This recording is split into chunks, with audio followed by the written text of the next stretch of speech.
So give us some insight, as far as you can, into North Korea and what actually might move them when it comes to this quest they have for nuclear weapons, and particularly the ability to deliver them on an ICBM. Well, the North Koreans regard the possession of nuclear weapons and their delivery systems as the guarantee for their political survival. And it is highly unlikely they'll ever give these up. What I think probably the best we can hope for at this point is some kind of freeze where they simply don't develop any more weapons, any more missiles, and certainly don't proliferate beyond the peninsula. So thus far, there's been a lot of talk, and there have been a lot of sanctions on North Korea. It's not apparent that it's actually dissuaded them at all. Has anyone, since the North Korea was founded shortly after World War II, has anyone been able to influence North Korea? Well, North Korea, because it is its own internal political economy, is remarkably insensitive to either sanctions or inducements. It really marches to its own drummer. The regime has a very narrow constituency base.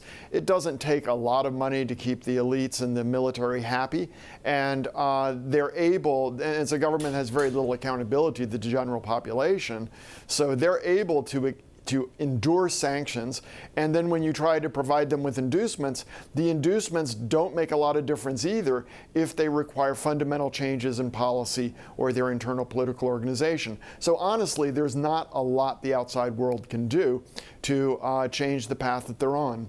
After the Mar-a-Lago discussions between President Trump and President Xi, President Trump came away apparently believing that China could help materially with this. Doesn't seem to have played out. Now he's tweeting, you know what, they tried, it didn't work.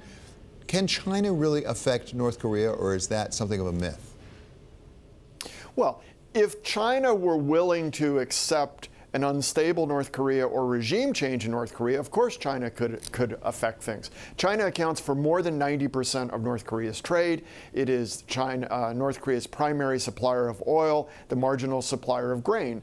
If China were to impose an embargo of North Korea, that would get the North Koreans' attention very quickly.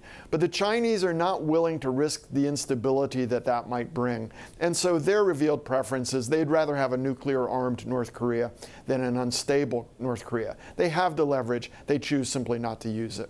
President Putin last week wrote that there was a plan that he had, that he thought that President Xi agreed with, that would involve North Korea, as you say, sort of putting aside the further developments of the program in exchange for the United States really not having any more military exercises south of the border. Is that a realistic path? That's unrealistic in terms of dissuading the North Koreans, and it's completely unacceptable to the United States and South Korea.